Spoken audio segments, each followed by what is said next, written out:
So, what does pizza and mortgage interest rates have in common? Well, actually, a lot more than you think. And so, we kind of take the concept of the apples to apples when we're trying to compare two things, anything in life. We're going to look at all the criteria, not just one aspect. So, when you're talking about pizza, if you call up the pizzeria and you say, hey, how much is pizza? They're going to say, well, it depends. What size pizza do you want? What toppings do you want? What kind of crust do you want? I mean, the list goes on and on. Is it delivery? Is it takeout? Do you want side orders? Do you, I mean, you're getting a special. What is it that you're, really asking for? And so the same thing when it's shopping for a loan. A lot of times we say, well, I saw the bank is offering this interest rate. Well, what loan program is that? What credit score do you need for that program? Or what other criterias make you eligible for that interest rate? Is that a program that I'm even considering? So as far as pizza, let me go back to that for a second and just kind of set up a baseline. When you're looking at pizza, you're going to call and you're not going to say, hey, what's the price of pizza? You're going to say, hey, I want a large extra cheese pizza. And they're going to say, okay, well, that's $12. And you're going to say, great.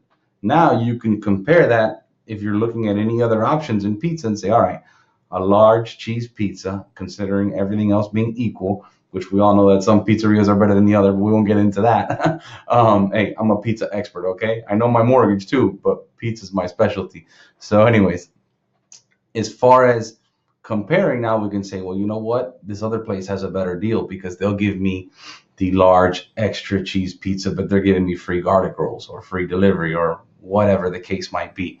And so when we're looking at mortgages, we kind of have to do the same thing. And so when you're looking at a mortgage, you have to look at the base rate for the loan program that you are considering. Base rate is a rate without points, without credits. This is not a detailed, comprehensive explanation of all these concepts. This is just to kind of give you the main concept. Then from there, if you want to discuss this further, we would love to set up a time, whether in person, whether by phone or video conference. It's free. There's no obligation, no pressure. I mean, we don't work that way. We want to get you this information, get you these concepts, help you make the right decision. And whether it's with one of the loans that we offer or maybe not, just make sure that you're making these right decisions. At the end of the day, if we help you, you'll keep us in mind for future business and referrals, and everybody wins. So as far as the loan structure, so we talked about pizza. It depends on what kind of pizza, what size, what toppings, X, Y, Z. As far as loan programs, so it's not just the loan program, but it's also the structure and the adjustments. Are you getting fixed? Are you getting adjustable? Are you doing discount points? Are you doing lender credit? Or what's the term of your loan? 15-year, 30-year? All of those things impact the interest rate that you're going to receive. And then, of course, things like credit score, loan to value, occupancy, property type, X, Y, Z. We can go on and on. And now, some of these things, may seem obvious. In some cases, we might say, well, we just need a better credit score, we'll get a better rate. Yeah, that's true, but there are certain programs that aren't so credit sensitive. And sometimes you're already in the highest tier and you think that you're improving your credit score and going to get a better interest rate. Meanwhile, you're on the sidelines and prices are going up and interest rates are going up. So even though you increase your credit score, the market went up and now you end up with a higher payment, and overall, you're not getting a better situation. So things like loan to value and loan amount. So sometimes those two things butt heads.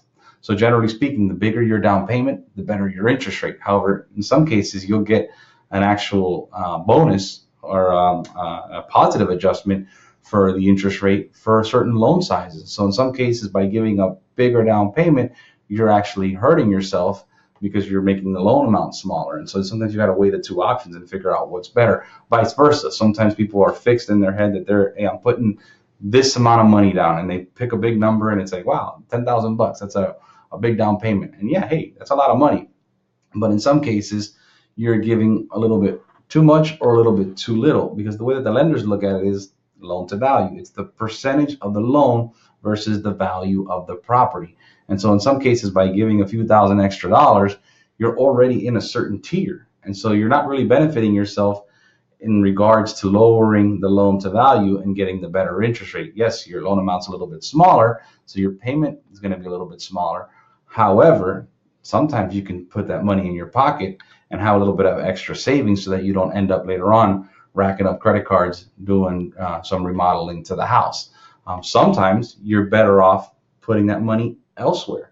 Sometimes you lower the down payment a little bit and then you take that money and you put it towards discount points. In some situations, even going up a tier in loan to value, but offsetting that with discount points keeps more money in your pocket, but gets you a lower net payment.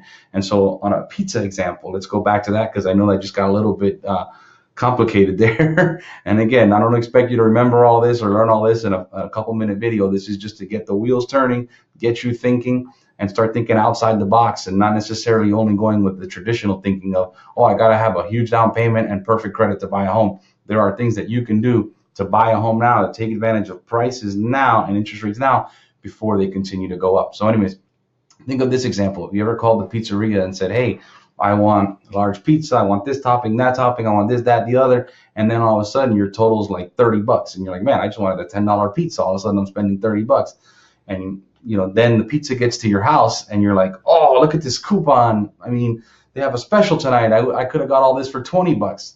Well, that's the same point. Like if the person on the other side of the phone would have told you, hey, listen, you get the Works pizza, and actually we have this special, so you can get this, that, and the other, and it's only going to be $20. Now you're super happy, and you got a great deal. Where it's the same situation, you just have a much better result. So same thing when it comes to mortgages.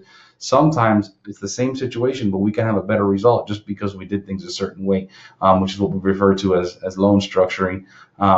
Basically enhancing your profile without having to make huge adjustments and wait a year to get your credit score up and hope and pray that it gets there, and then hope that interest rates in the meantime didn't go up. You've seen sometimes people who work very hard to get their credit score where it needs to be, or where they thought it needed to be, and they didn't need it that high, and then all of a sudden rates are higher than what they were, in the past, where they could have bought a house at a lower price point. So anyways, one more example, and then from there we can tell you the next steps. So like we talked about, when you're ordering a pizza, it's not just the price of the pizza. What are the extras? What are the toppings? What's your total price of your pizza? So same thing with interest rates. Don't just ask, hey, what's the interest rate on a XYZ loan program? Ask, hey, but I have this situation or that situation. I have low credit. I have a low down payment. I'm buying a condo. I'm doing an investment property. Whatever it is, be upfront about it. They're going to find out later anyways. So don't fool yourself. At least this way you can make a true apples to apples comparison. Don't call and say, hey, what's the price of pizza? They say $10, and order a bunch of toppings and be like, you said the pizza was $10. They're going to say, well, sir, ma'am, you ordered you were asking about a plain pizza. Now this pizza has extra toppings or whatnot. So same thing with mortgage rates. Make sure you get the full story. Make sure you give the full story to then get the full story. And again, that way you can make a pizza to pizza comparison. So anyways, part of our DIY video mortgage process is this. We give you a bunch of resources, primarily video, to guide you each step of the way, to make this easy, to get you thinking, and to get you all the information you need at your pace. Do it yourself. When you're ready, you go through these steps at your pace.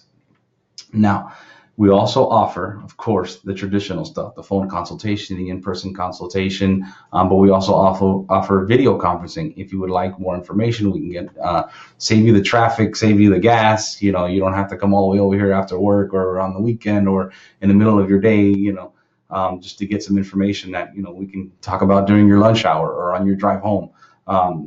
So remember that we offer these services in addition to the video. The videos are a supplement to the human interaction. We encourage human interaction so that you can really get in there and know everything that you need to know. There's a lot of great resources online, but at the same time, you need the experience of someone who's been through this many times before. If you're going to go climb Mount Everest, it's great. You can watch some YouTube videos and you can, talk to somebody who's done it and you can go, and read a couple blog posts or something. But at the end of the day, you want someone standing there right next to you each step of the way, guiding you as to what you're supposed to be doing and, what's the next step to make sure that everything turns out right. So last thing, if you're a little bit shy, you're a little bit, hey, I don't want somebody calling me, pressuring me. We don't work that way, but just in case, if you're still a little hesitant, we offer another option called video email.